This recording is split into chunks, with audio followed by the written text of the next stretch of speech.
안녕하세요 여러분, 현교쌤입니다. 자, 여러분 이번 시간부터는요 이제 각국사의 마지막이죠. 서아시아 이슬람사 파트에 대해서 공부해 보도록 하겠습니다. 우선 서아시아사가 어떻게 구성이 되어 있고 어떤 내용들을 공부할 건지, 우린 또 그 부분을 어디에 중점을 둬서 공부해야 되는지에 대한 전체적인 아우트라인을 한번 잡고요. 그러고 본격적인 내용에 들어가 보도록 할게요. 항상 이 개관이 가장 시작이고 좀 중요한 부분이 많아요. 자, 서아시아사를 개관을 해보겠습니다. 말 그대로 서아시아라는 지방은 오늘날의 그 메소포타미아, 사우디아라비아, 이란, 이라크, 그 중동 지방을 생각하시면 됩니다. 자, 이 서아시아사 같은 경우는 수능에서 갈수록 중요도도 올라가고 있고, 인도사와 엮어서 킬러 문항으로 나오건, 혹은 이 서아시아사 자체에 관해서 가로, 세로, 이때 여러 개의 나라들이 공존했으니까요. 연표형 문제로 킬러로 나오건, 현대사 파트와 이제 제국주의, 서양과 연결해서 나오건, 굉장히 다방면으로 출제가 되고 있는 부분이니까요, 여러분들. 이 부분을, 선생님이 알려주는 대로 꼼꼼하고 체계적으로, 그리고 구조화시켜서 정리를 하시면 됩니다. 늘 말씀드리지만 세계사가 내용이 절대 어려운 과목이 아니에요. 생활과 윤리나 사회 문화 같이 자료에서 복잡한 것도 아니고 되게 얕고 단순하게 개념을 폭넓게 이해하시면 됩니다. 이 양이 많아서 그런 거지 내용이 어렵다거나 해석을 꼬은다거나 이런 건 없어요. 그러니까 여러분이 딱 이 내용을 구조화시켜서 체계적으로 머리에 넣고 시대관념만 잘 연결해 놓으시면은 내용을 정리하고 문제를 푸는데 어려움은 없습니다. 자, 우선 시작은 문명이죠. 이제 서아시아사의 시작 문명은 메소포타미아 문명과 이집트 문명입니다. 이 둘은 이제 불멸의 거의 수능 1번 문제죠. 메소포타미아랑 이집트 같은 경우는 여러분이 저랑 처음 문명할 때도 배웠지만 이 둘을 비교하는 게 중요해요. 그 비교하는 과정은 기준은 그쵸, 자연, 환경. 상대적으로 개방적인 지형이어서 이민족의 침략이 많았던, 그리고 왕조 교체가 빈번했던 메소포타미아 문명과 상대적으로 폐쇄적인 지형이어서 이민족의 침략이 적어 통일된 왕조가 오래 지속된 이집트 문명. 이 둘을 이제 이런 개방적이냐 폐쇄적이냐 이런 자연환경을 가지고 이제 내용을 비교를 하셔야 됩니다. 특히 내세관의 차이가 극명하게 드러나죠. 이민족의 침략이 잦아서 왕조 교체가 빈번하여 현세적인 세계관을 가지고 있던 메소포타미아 문명, 길가메시, 서사시, 그리고 이제 이민족의 침략이 적고 통일된 왕조가 지속되어 내세적인 세계관을 가지고 있던 영혼불멸과 사후세계, 오시리스 신화, 사자에서 이집트. 이 부분을 여러분들이 다시 한번 확실하게 비교 분석을 해 놓으셔야 합니다. 자, 그리고 이제 고대로 넘어가게 되면 이제 일본사에서는 야마토 정권, 나라, 헤이안, 인도사에서는 마우리아, 문명 이후에 마우리아, 쿠시안, 구타. 그런 부분에 해당하는 부분이에요. 이제 중국사로 따지면은 춘추전국, 그리고 진나라, 한나라.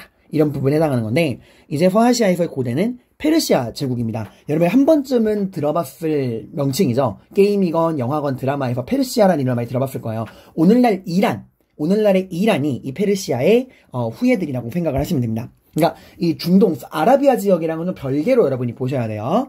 자, 이 페르시아 지역 같은 경우는 여러분이 두 개의 페르시아 왕조를 확실히 알아두셔야 되는데, 영화 300에도 나왔던 아테네와 스파르타, 그리스 세계와 전쟁을 일으켰던 나라, 그게 바로 아케메네스 왕조 페르시아입니다. 그리고 그 이후에 아케메네스 왕조 페르시아를 계승하여 등장해서 비잔티움 제국과 본격적으로 대립했던 그 나라 사사왕조 페르시아. 이 둘을 여러분들이 확실하게 역시나 비교 분석을 해두셔야 돼요.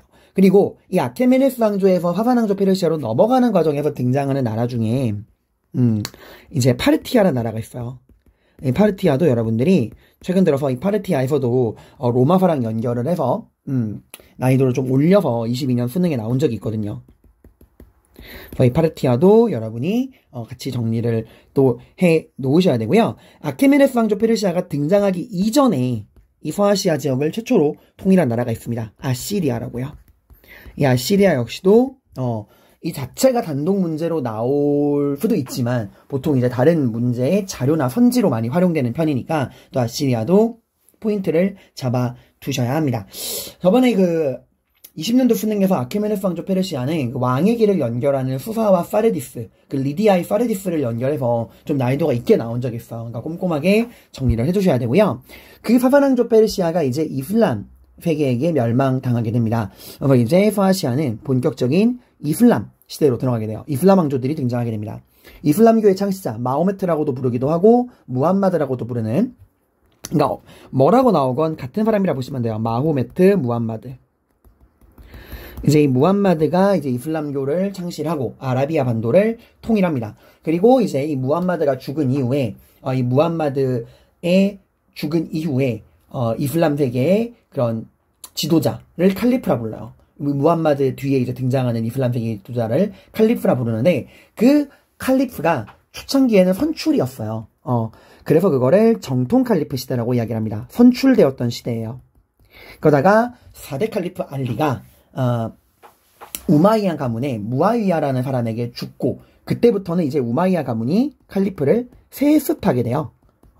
그러면 이제 시대가 바뀌게 되고, 또 그 이후에 우마이야 왕조가 무너지고 아바스 왕조, 후 우마이야 왕조, 파티마 왕조들이 등장을 합니다. 특히 아바스 왕조 같은 경우는 여러분 중국사에서 당나라 탈라스 전투 기억하시죠? 비단길의 소유권을 놓고서 갈등을 벌였고, 이때 아바스 왕조가 승리했고 비단길을 가져가고, 이때 이제 제지술, 후한 때 환관 체륜이 개량한 제지술이 이슬람 세계를 거쳐 유럽으로 전파가 됩니다. 그리고 아바스 왕조에게 비단길을 빼앗긴 중국은 바닷길을 개발해서 당나라 때 광저우에 시박사가 설치가 된다라는 거 기억하실 거예요. 근데 이 아바스 왕조는 동시대에 후 우마이야 왕조, 파티마 왕조들이랑 공존합니다. 그러면서 이때 얘들이 공존했던 시기가 있는데, 그때 아까 제가 이슬람 세계의 지도자를 칼리프라고 한다고 했죠. 이 칼리프가 3명이 등장하는 시기예요. 그러니까 각각의 왕조가 모두 자신을 칼리프라고 했던 시대가 있습니다. 그리고 이제 셀주크 튀르크, 그래서 튀르크는 그 돌궐의 후예들이에요.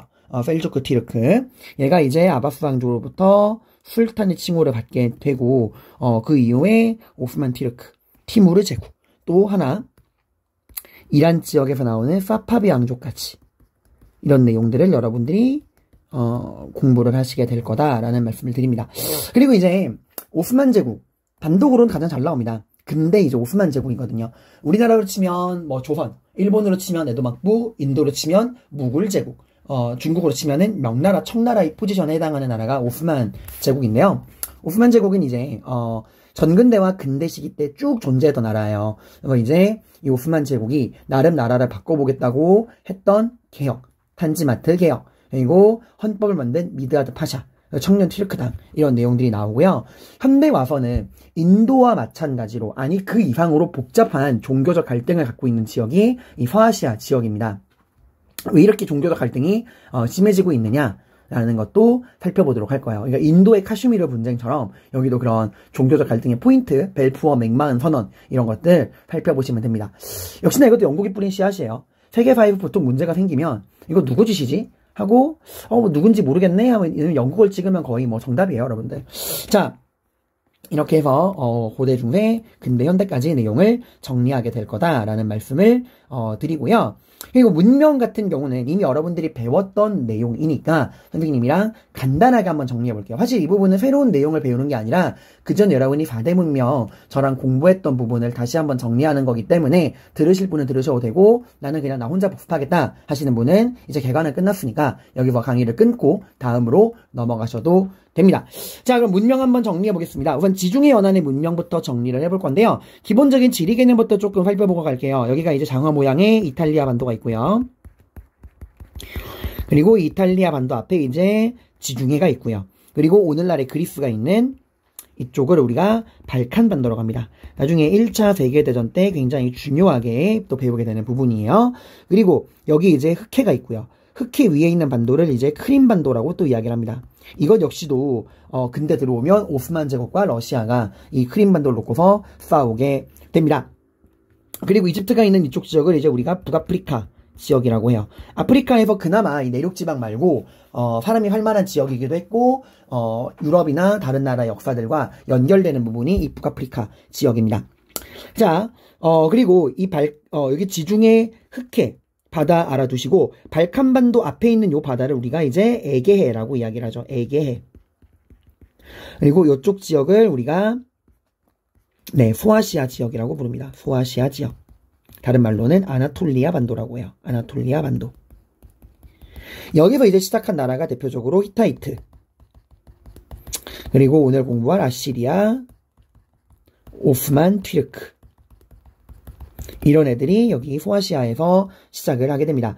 그리고 이 티그리스강과 유프라테스강 사이에 있는 지역을 우리가 이쪽 지역을 메소포타미아 지역이라고 이야기를 하죠.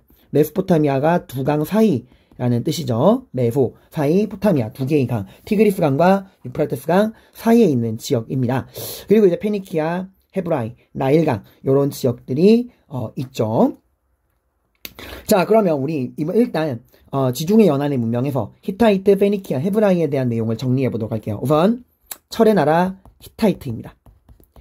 기원전 2000년경에 어느 지역에서 이 소아시아라고 하는 지역, 이 소아시아 아나톨리아에서 히타이트가 시작되었다라는 거 중요한 포인트예요. 다시 한번 이 소아시아는 마찬가지로 이 아나톨리아, 소아시아에서 시작한 나라가 누가 있다고요? 히타이트 있고 나중에 배울 아시리아 있고 그리고 오스만, 튀르크도 이 소아시아, 아나톨리아 반도에서 시작을 합니다. 이걸 나중에 여러분들이 뭐랑 비교를 하셔야 되냐면은 셀주크 튀르크는 어디서 시작하냐면 중앙아시아에서 시작해요. 중앙아시아. 그리고 이 중앙아시아에서 시작해서 소아시아 지방으로 세력을 확대하거든요.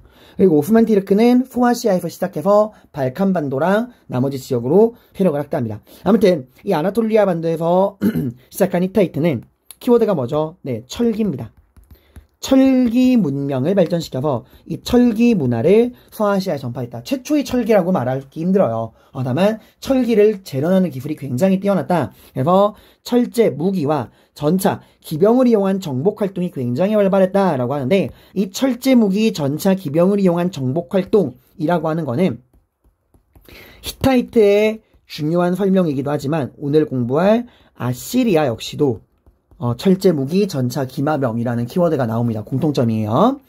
그리고 이런 히타이트는 우리 메소포타미아 문명 중에서도 수메르, 아카드, 아무르인 그 아무르인들이 만든 고바빌로니아 왕국 이 고바빌로니아 왕국이 아무르인들이 만든 고바빌로니아 왕국이 메소포타미아 지역을 통일하고 함무라비 왕이 등장해서 함무라비 법전을 만들었던 그 고바빌로니아 왕국을 무너뜨립니다. 그리고 BC 13세기에는 이집트랑 한번 싸워요. 작년 EBS 수능 특강에서 탐구 자료로 굉장히 중요하게 밀었던 자료이기도 합니다. 카데시 전투예요. 이때 이제 히타이트와 싸웠던 이집트를 이끌었던 사람이 람세스 2세라는 사람입니다. 이 사람 이름은 알아두시면 도움이 돼요. 이 람세스 2세 이집트와 히타이트가 싸웠어요. 히타이트가 굉장히 강했다는 거죠. 고바빌로니아 왕국도 무너뜨리고 이집트랑도 정면 승부를 겨룰 만큼 굉장히 강했는데 BC 12세기 때부터 이유를 알 수 없게 갑자기 쇠퇴하고 역사에서 이름을 감추게 됩니다. 이렇게 히타이트가 쇠락한 이유, 이 BC 12세기 히타이트가 쇠락한 이유에 성장했던 게 바로 페니키아예요. 이 페니키아는 이제 히타이트가 쇠퇴한 BC 1200년경부터 이제 본격적으로 성장을 하게 되는데 얘네들의 활동 무대는 지중해와 흑해입니다. 지중해와 흑해를 무대로 무슨 무역? 해상무역을 전개했다라고 하죠. 히타이트가 전사 집단이면 페니키아는 장사꾼이라고 보시면 돼요. 얘네들이 만든 대표적인 식민 무역 도시가 어디였죠? 네, 카르타고입니다. 이 카르타고는 페니키아가 나중에 아시리아에게 멸망한 이후에도 꾸준히 살아남아요. 이 카르타고 위치 알아둡시다. 이 카르타고가 나중에 누구랑? 로마와 이탈리아 반도를 통일한 로마와 한판 승부를 벌입니다. 뭐 때문에? 네, 지중해의 지배권을 놓고서 이탈리아 반도를 통일한 로마와 페니키아가 만든 식민 도시 카르타고가 이 지중해의 지배권을 놓고서 한판 승부를 벌이니 이게 바로 그 유명한 포에니 전쟁이에요. 여기서 이제 카르타고가 패배하고 로마가 승리합니다. 세 차례에 걸친 포에니 전쟁 끝에 결국 카르타고는 로마에게 멸망해서 로마의 속주가 돼요. 카르타고는 포에니 전쟁 이후에 로마의 속주가 됩니다. 그러다가 이제 로마가 나중에 게르만족의 침략으로 서로마, 동로마 분열하게 되고 게르만족 중에서 반달족이란 애들이 와가지고 이 카르타고 지역, 이 북아프리카 지역을 점령하게 돼요. 그리고 나중에 또 누가 등장해? 동로마, 비잔티움 제국에서 유스티니아누스 황제가 이 북아프리카, 카르타고 지역을 차지한 반달족을 몰아내게 된다라는 내용들 한번 정리해 두시면 좋습니다. 그리고 얘네들이 이제 무역을 하기 위해서 무슨 문자? 표음 문자를 제작을 하게 되고, 이 표음 문자가 그리스로 전파되어서 오늘날의 뭐의 기원? 알파벳의 기원. 얘네들은 보랏빛 염료를 만드는 사람들, 자주빛 염료도 기억해 두시면 좋다고 이야기했죠. 자, 그리고 마찬가지로 히타이트가 쇠퇴한 이후에 성장했던 애들이 오늘날 이스라엘의 기원, 잘못 적었네요. 헤브라이죠. 헤브라이. 히브리족이라고도 합니다. 헤브라이는 원래 이집트의 노예 생활을 했어요. 그러다가 누구의 등장? 람세스 2세의 배다른 형제인 모세. 이 모세가 이제 야훼의 계시를 받고서 이집트의 노예 생활을 하던 그 헤브라이족을 탈출시킵니다. 이게 바로 그 유명한 엑소더스, 출애굽기죠. 성경에서 이제 출애굽기라고 나오는 거야. 탈출했다. 어디를? 애굽이 이집트거든요. 그리고 이제 신께서 약속한 젖과 꿀이 흐르는 땅, 바로 어디? 가나안. 소아시아 지역이 아니에요. 이 가나안, 여기 팔레스타인 지역, 이곳에 정착을 합니다. 그러다가 이제 BC 1200년경에 그들만의 왕국을 만들게 돼요. 이 왕국의 이제 초대 왕이 사울이고, 그 다음 왕이 이제 골리앗을 쓰러뜨린 다윗. 그 다윗의 아들이 바로 지혜의 왕 솔로몬. 이때 이제 헤브라이는 크나큰 전성기를 누리게 되지만, 이 솔로몬이 죽고 나서 이스라엘 왕국은 북이스라엘과 남유다로 분열됩니다. 이 북이스라엘은 나중에 아시리아에게 멸망하게 되고, 남유다는 구바빌로니아랑 구분하세요. 신바빌로니아에 의해 멸망하게 됩니다. 자, 그리고 헤브라이는 유일신, 다른 문명이 모두 다신교를 섬길 때 얘네는 유일신 숭배 사상을 했고, 이 유일신 숭배 사상에 기반해서 유대인들만의 폐쇄적인 종교 유대교로 발전하게 됩니다. 이 유대교가 오늘날 크리스트교와 이슬람교에 많은 영향을 주었죠. 자, 이렇게 해서 히타이트, 페니키아, 헤브라이에 대한 내용을 다시 한번 정리를 했고요. 그 다음에 이제 메소포타미아랑 이집트 문명에 대한 비교를 다시 한번 보겠습니다. 자연환경이 되게 중요하다겠죠. 자, 메소포타미아 문명부터 빠르게 보겠습니다. 메소포타미아, 두 강 사이, 무슨 강? 티그리스 강, 유프라테스 강 사이에 비옥한 초승달지대, 이곳을 우리가 메소포타미아 문명이라 합니다. 아직 사막화되기 이전이에요. 그리고 어떤 지형? 뻥 뚫려 있는 개방적인 지형이다. 그리고 이 티그리스 강과 유프라테스 강은 비정기적이다. 즉 예측이 된다 안 된다? 안 된다라는 거예요. 그러니까 마냥 축복만은 아니라는 겁니다. 개방적이니까 이민족의 침략이 굉장히 잦고, 마찬가지로 교역도 굉장히 잦아요. 그러다 보니까 왕조 교체가 굉장히 빈번합니다. 그래서 중요한 거, 이 지배자가 계속 바뀌어. 수메르인, 아카드인, 아무르인. 이 중에서 수메르인과 아무르인 확실히 기억해야 돼요. 수메르인들은 뭘 만들었죠? 도시국가. 우르와 우르크, 또 라가시. 그래서 여러분이 각각의 문명의 도시 이름을 알아두셔야 돼요. 인더스 문명의 드라비다족이 모헨조다로, 바둑판식 구역의 계획도시인 모헨조다로와 하라파를 만들었다면, 메소포타미아 문명에서는 수메르인들이 우르크, 라가시, 그리고 이집트 문명은 멤피스와 테베, 중국의 상왕조는 은허, 주왕조는 서주동주, 호경, 나급, 시안, 로양 기억하셔야 됩니다. 수메르인들이 우르크, 라가시라는 도시를 만들었고, 아무르인은 고바빌로니아 왕국을 만들었고, 이 고바빌로니아 왕국이 메소포타미아족을 통일하고 그 유명한 함무라비 왕이 함무라비 법전을 만들죠. 그리고 종교, 기본적인 다 다신교예요, 여러분들. 개방적이고 이민족의 침략을 잦으니까 내세를 생각할 여유가 있다 없다? 없다. 지금 먹고 살기 바쁘다. 현세적 세계관. 이걸 나타내주는 게 무슨 서사시? 길가메시 서사시. 이 길가메시라는 사람 자체가 이 아무르인들이 만든 도시국가인 우르의 왕이에요. 왜 불멸을 추구하다가 이제 친구 엔키두가 죽는 걸 보고, 아이고 불멸을 추구하다가 이거 다 헛짓거리구나 라고 하는 거를 깨닫게 된다라는 이야기. 그리고 얘네들이 신을 섬기기 위해 만든 신전이 바로 뭐예요? 지구라트예요. 근데 여러분, 이 지구라트가 나온다고 무조건 무지성으로 메소포타미아 찍으면 안 돼. 왜냐면 지구라트는 메소포타미아 문명에도 나오지만 아시리아에도 나옵니다. 자, 그리고요, 정치는 기본적으로 청동기 문명에 기반했으니까 재정일치의 신권, 신정정치, 왕은 최고의 제사장이자 신의 대리자. 그리고 어떤 문자? 쐐기 문자. 어디에? 점토판에.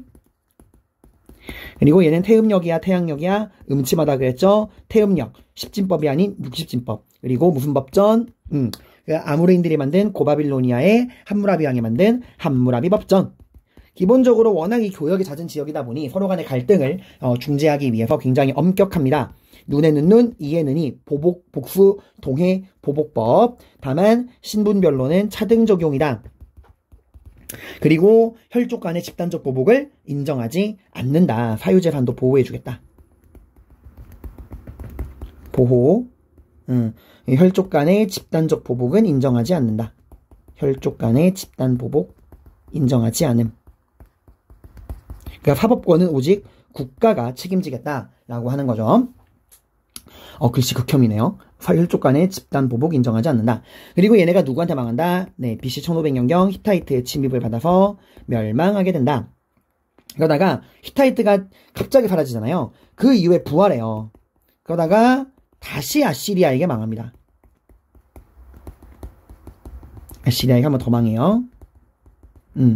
그러고 이제 나중에 또 부활하는 게 신바빌로니아 왕국으로 부활했다가